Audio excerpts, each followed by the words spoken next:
Et ce conseil interministériel présidé par le patron du gouvernement, au menu des travaux, l'examen de l'inscription budgétaire et de 5 projets de textes législatifs et réglementaires. Patrick Simangoy, Rodrigue Simangoy, Le Point.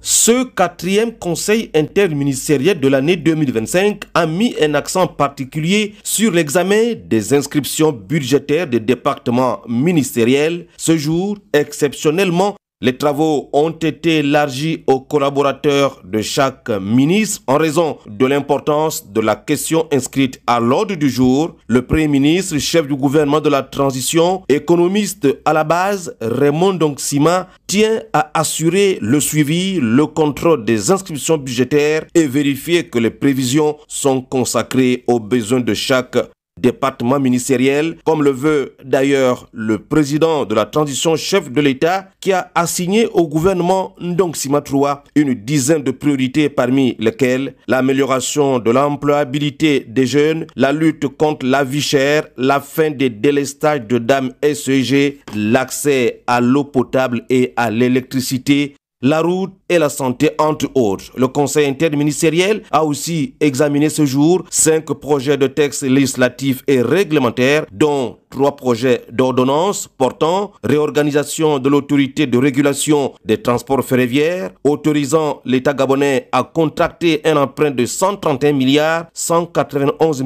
400 000 francs CFA auprès de la Frexim Bank.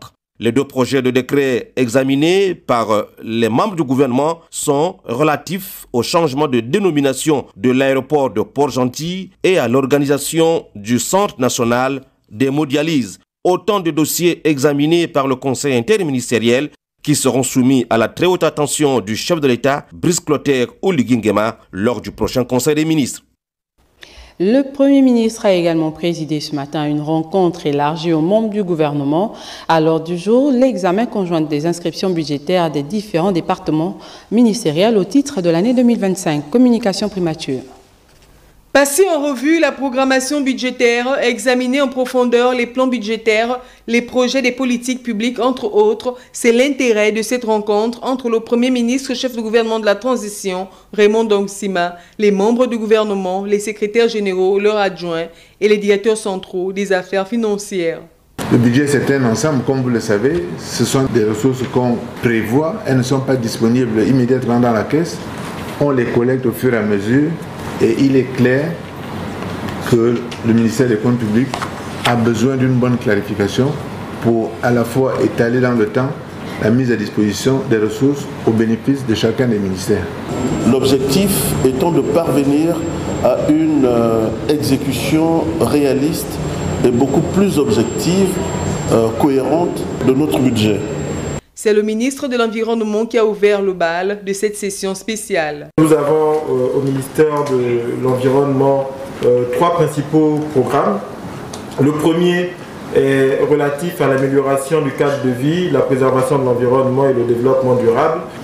Concernant le deuxième programme, protection de la nature et conflits homme-faune, le budget est ici beaucoup plus conséquent, inscrit au titre 6, c'est-à-dire les charges financières destinées notamment aux opérations d'accompagnement des victimes du conflit homme-faune. Cette programmation budgétaire consiste à regrouper les crédits destinés à mettre en œuvre un ensemble cohérent d'actions relevant d'un même ministère auxquelles sont associés des résultats attendus faisant l'objet d'une évaluation.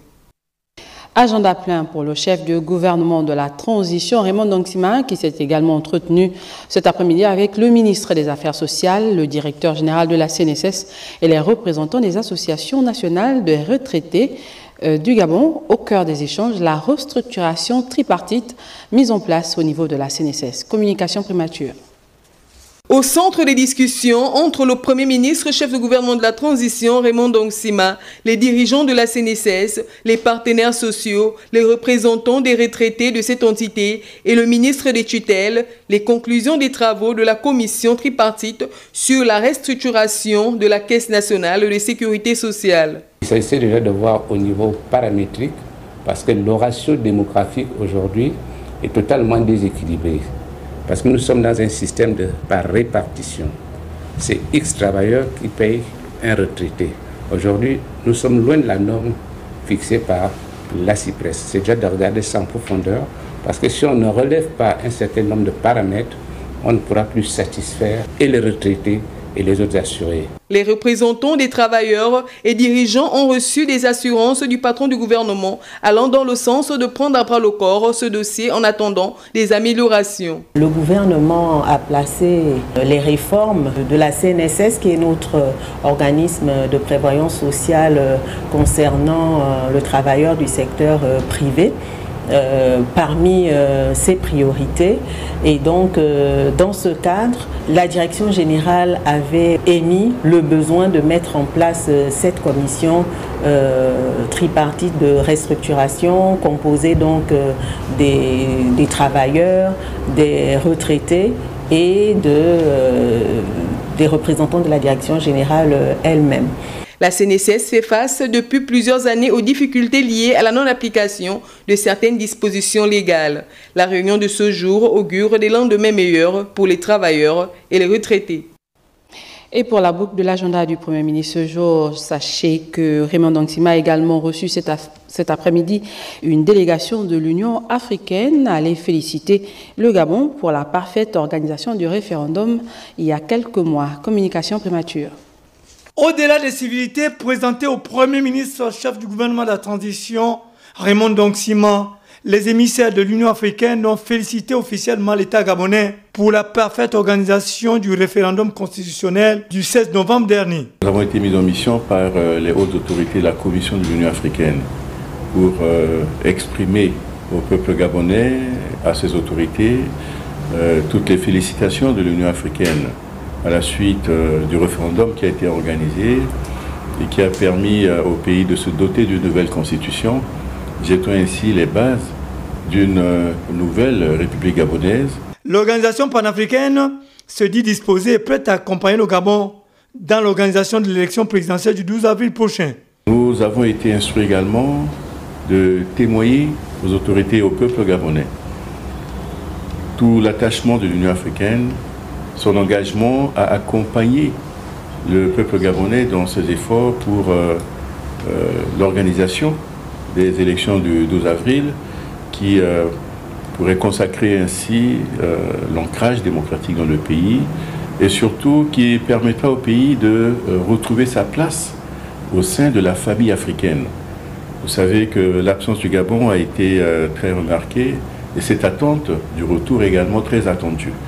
Il est donc nécessaire pour notre organisation continentale de pouvoir accompagner le Gabon pour que ces élections puissent être des plus apaisées, des plus crédibles, qui permettent à justement la République gabonaise de pouvoir retrouver l'espace à place dans la famille africaine.